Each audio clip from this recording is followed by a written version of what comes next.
get our liturgical year underway, the church puts before us Jesus' first sign in John's gospel, the miracle of the water turned to wine at the wedding feast at Cana. And we would be tempted to just think that the wedding feast is a backdrop, a reason for Jesus to do something spectacular so that people would begin to believe in him, an opportunity for his mom to demand that his son act with the charity that he raised her with, that he finally get to work and embrace his mission. But I would suggest there's something more always happening with John. If we think we've plummeted the depths of what John was trying to communicate and teach, then we stop short. And today, in this teaching, that's maybe a little bit less obvious, the depths of the teaching, than some of the others about the water, or about the raising of Lazarus, or about the man born blind, how these things represent Jesus, the living water, the light for the world, the resurrection and the life. So what does Jesus have to do with water that turns into wine, with abundance, with marriage? And the church invites us today, by juxtaposing this gospel with Isaiah's prophecy, invites us to think of our relationship with God as marriage, that God calls his people his delight, his espoused. And we don't just look in Isaiah. Throughout the Hebrew scriptures, we'll find everything from the Song of Songs, this love poem that's attributed to God's relationship with his people Israel, to the prophets that speak to us of this espousal relationship between us and God. And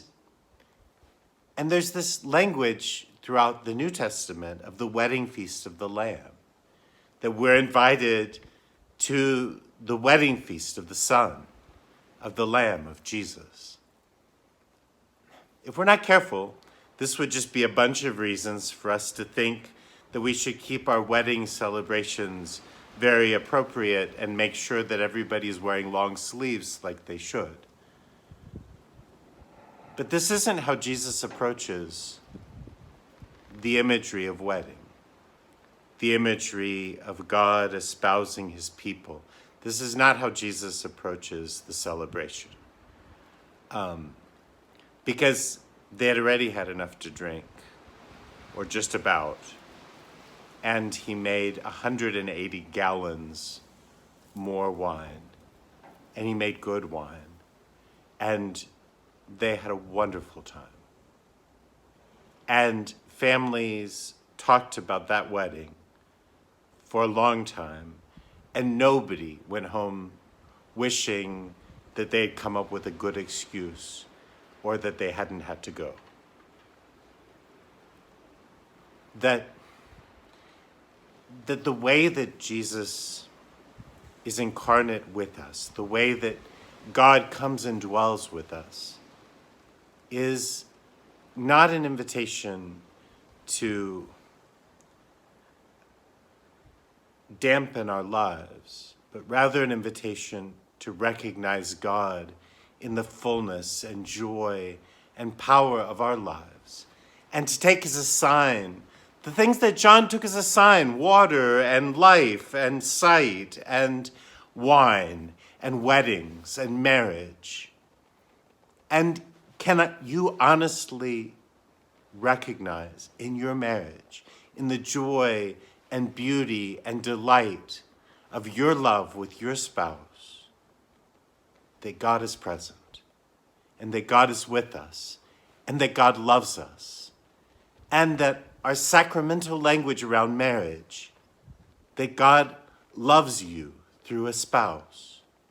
that's not some sort of spiritualized language that we can only understand in praying the rosary. We might understand it